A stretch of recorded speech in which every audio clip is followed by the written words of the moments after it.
Just a few words. Yesterday we were Malavel Rabbi Salomon, one of the greatest Torah leaders of our era, of this generation, the world-renowned Mashgiach, Hagon HaTzadik Matisyahu Salomon.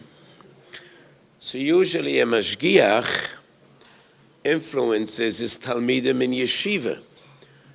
That is the nature of what we call a Mashgiach. A great Mashgiach, his influence goes far beyond the boundaries of his yeshiva, and he might have an influence on the yeshiva world. But the influence, the hashpah of Matisyahu Salomon went far beyond the yeshiva world, and he was one of the greatest Torah leaders of American Jewry in general, not only B'nai HaYeshivas. So I remember Rabbi Matisyahu from way back when he was in England still, and I didn't have many opportunities to spend with him, but whenever I did have an opportunity, it was always moving, always an inspiration. So as we all know, the founder of the Musar movement, Tenuas HaMusar, was Rabbi Salanter. And Rabbi Salanter was one of the greatest sages of his generation. He was an unbelievable Ilui and a gewaldige Lamdin, but he saw his mission in life, Musar.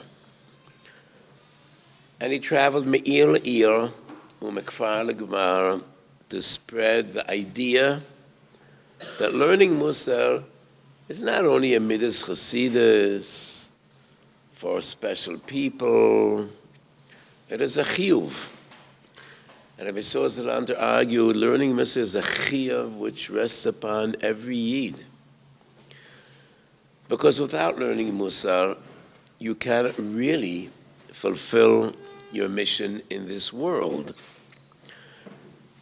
And it was a chiddush at the time, and not even many gedolim in Lithuania accepted the idea. And actually it caused a stir, a controversy in the yeshiva world. And some of the yeshivas were against the idea of making a seder of limud musar, and many were for. And when you met Rabbi Matisyahu Salomon, I think you could have the feel what Rabbi Salanter had in mind, and what was the type of personality that he thought about when he invested so much koyach and so much effort and so much of his greatness to spread the idea of limud musar. So Matisyahu Salomon was a person of tremendous wisdom and godless b'torah and moderation, and he was a symbol of midas hatoivos and caring for others. And what was most moving and most obvious, every time you spoke to Rabbi Salanter, and I heard this from many people, that you always felt that he is with you and he feels for you and he cares for you. Even though thousands of people knocked on his doors, he was as if Mosor belev ubenefesh to every yochid. And that is why his influence had such a tremendous appeal, not only in the yeshiva world, but in American Jewry, and far beyond American Jewry as well. So it's a b'chin of Talmud Chacham shemeis miyit lonu t'murasoi. And this tchuna of caring for people is what we learn about Moshe Rabbeinu. So the very first thing we learn about Moshe Rabbeinu, the Torah is not a biography, but adults tell the story of Moshe Rabbeinu. And right after the Tikru Hashem oy Moshe, ki min hamayim mishisu, what is the first pasuk? V'yetzei Moshe el echa v'yar b'sivloisam. And he sees their pain. How do you see pain? You usually hear pain.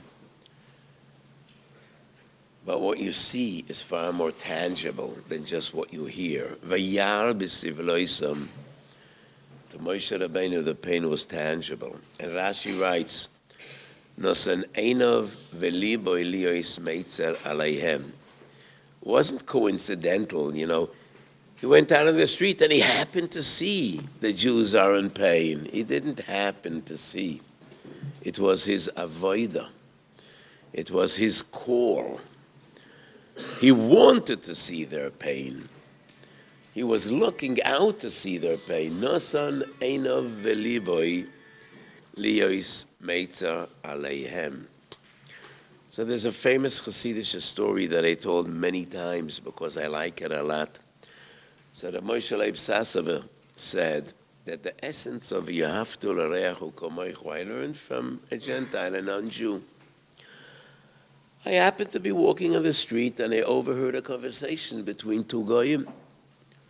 So Mr. Joe asks Mr. John, do you love me?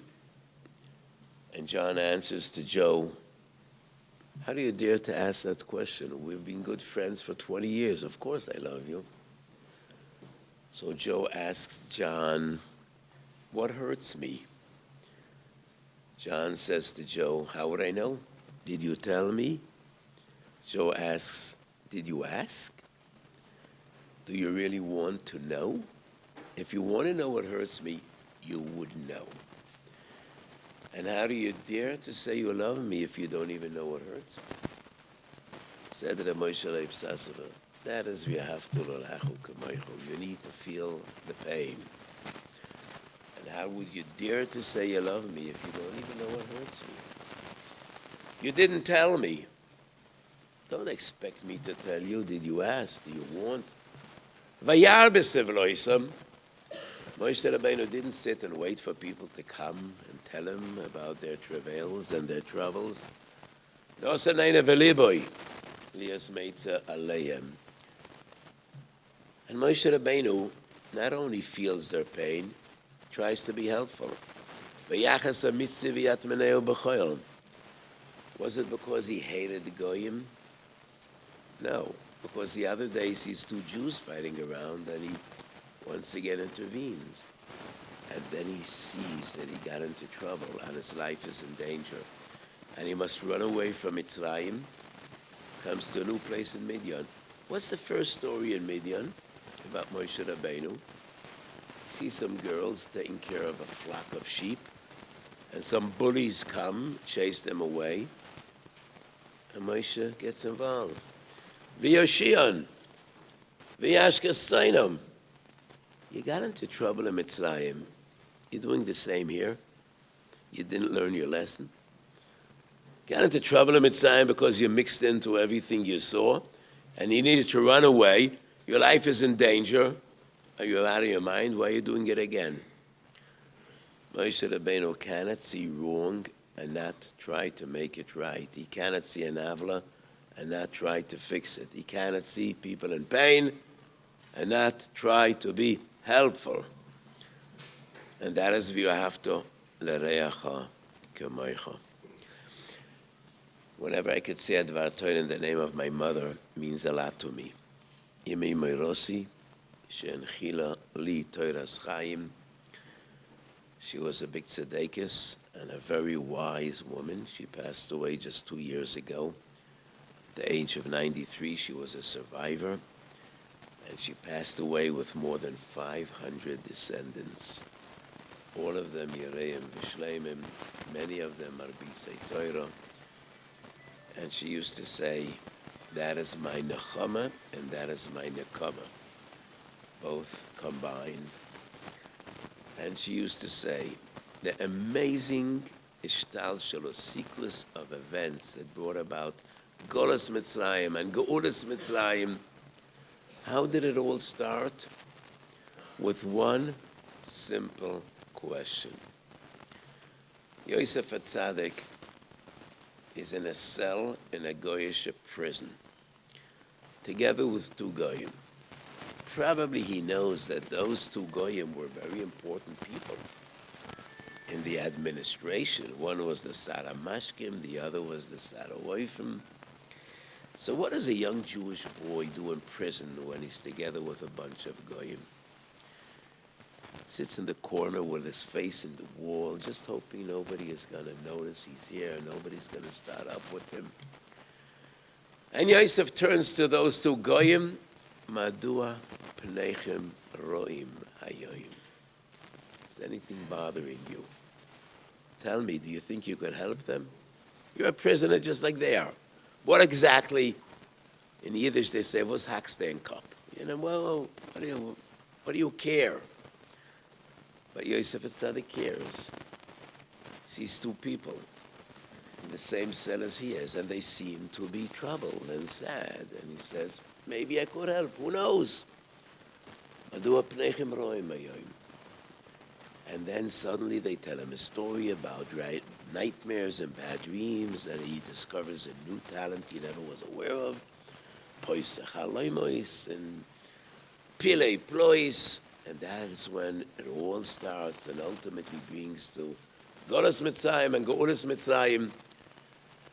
So that is the very first thing that is expected from a Godel Yisrael and a Manig Yisrael and Moshe Rabbeinu. V'yetze el echav v'yar b'sivloisam. And that was very, very obvious with Matisyahu Salomon. He cared for every Yid that turned to him. He felt the achrayus of Klal Yisrael. So it's a big loss for Klal Yisrael. We need Melitzi Yosha up there in such difficult days. So the Matisyahu Salomon should be a Melitzi Yosha for Klal Yisrael. And this war should be over. We should only hear Messiah.